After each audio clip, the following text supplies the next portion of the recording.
The tragedy of Nigeria began in 1986 when we did the structural adjustment program. When we were persuaded to devalue our currency every week for 32 years. When I went to school, and many of you are here, the naira was $1.50. The naira was almost £1 sterling. They came here, persuaded some brilliant men from Harvard and the World Bank that weekly devaluation was wonderful. 32 years of devaluing your currency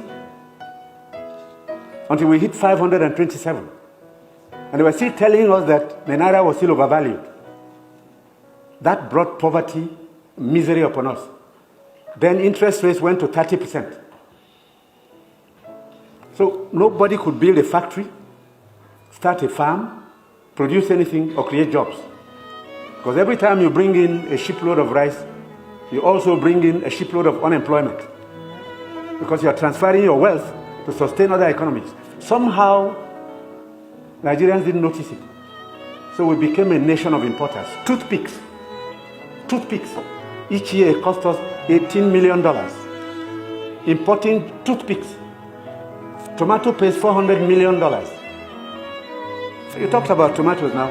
One basket in town now is less than 2,000 naira. The farmers are losing money because the processors don't have enough funds to set up factories. They are going to do tomato paste. It's food-grade stainless steel. You can't just use anything because you'll be putting poison in people's stomachs. 2 factories have started off. I believe by the middle of next year, we can comfortably tell importers of tomato paste to stop.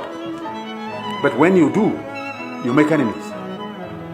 Even the rice we're trying to reduce, we have enemies, heavy enemies, people who can kill if they have a chance, because you're spoiling their business.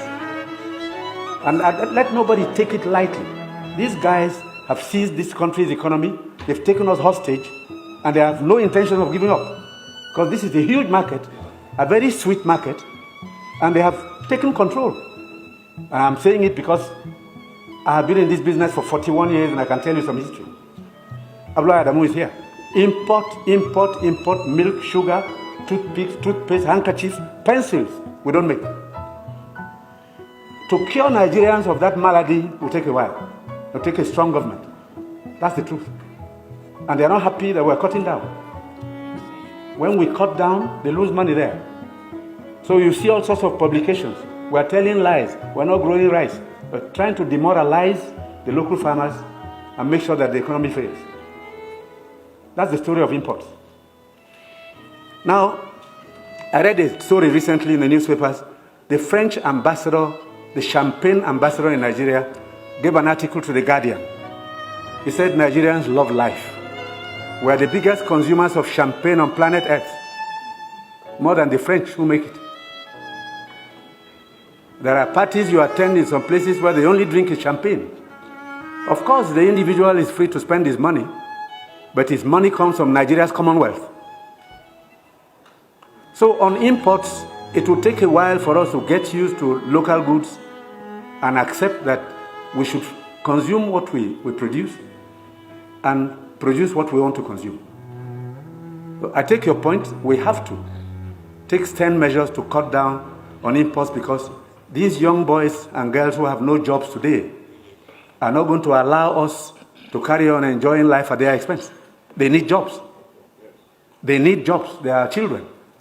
They've graduated, they've come back home to begin a second childhood because there's no factory to employ them. And the ministries can't take any more. But somebody is making sure you fail when you want to produce at home.